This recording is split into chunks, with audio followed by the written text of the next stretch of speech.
Hey guys, welcome to Auto Stance. My name is Heino, this is my business partner Matt, and today we're going to give you a rundown of what's happening with this GT R8. So basically, a customer's gone to a track day, complained of having a very long pedal feel with no initial grab.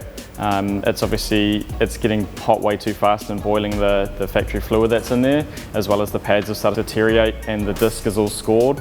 With the new setup we're going to be doing, we're looking at replacing everything with a true tried and tested product from around the world. In terms of pads and fluid, we were going to go with Endless Japan. They offer a very broad range, up from a GT Cup Series car all the way down to a normal street car. For this we're going to be running a PC compound, which is specifically designed for a high performance European vehicle.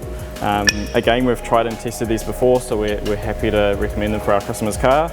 In terms of fluid, we're going to be running with one of the endless fluids as well. This is again towards a more street setup, so it'll be giving you a lot more of initial bite straight away, not that looseness of the pedal, which is also going to be even better again with the stainless lines that we're going to be fitting for a Goodridge stainless line on it. Once that's all paired with the gyrodisc, which is actually an upgrade over factory, we're going to be running a 380mm on the front. It runs the same disc as the Lamborghini Gallardo throughout the R8 series. Okay guys, so just to give you a rundown as to why we're doing the brakes on this car. Customer likes to go do a couple of track days, and this is just an example of what happens to your OEM setup when you do give the car a little bit of a hammering around the track.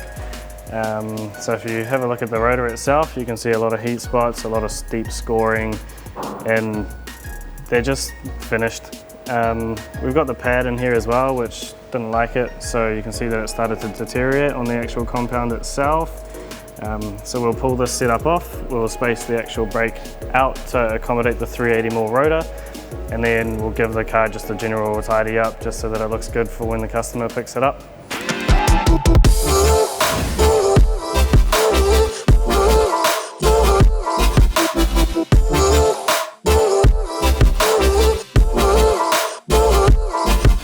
We got the old brake hose off here. You can see it's of rubber construction, compared to this one, which is a braided stainless hose.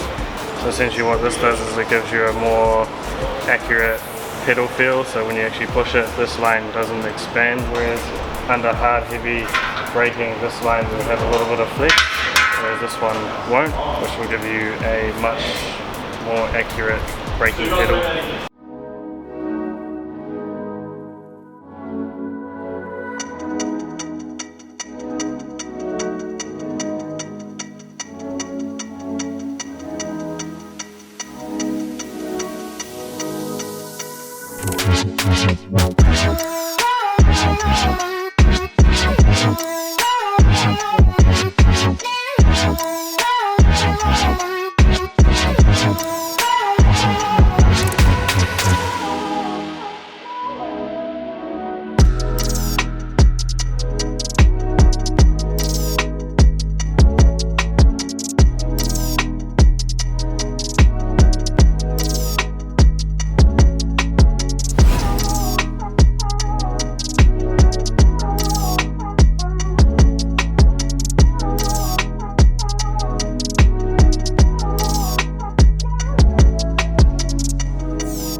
Alright guys, that concludes the brake upgrade kit for the Audi R8.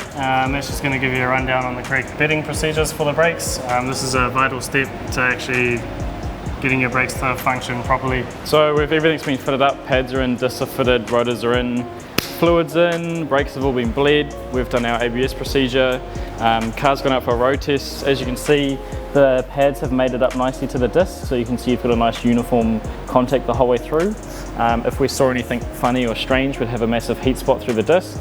We'd then want to be pulling the pads out and checking all the sliding pins or pistons through the calipers and make sure that there's no uneven or catchiness anywhere to prevent that. but this one's clearly all bedded in happy. Brakes are 100% what the customer wants, so right on point. Initial bite is very much there, and again this is a low dust pad even for a European vehicle, so a lot better than what the factory is going to permit with all the brown dust as you would have seen on the original discs. So happy customer.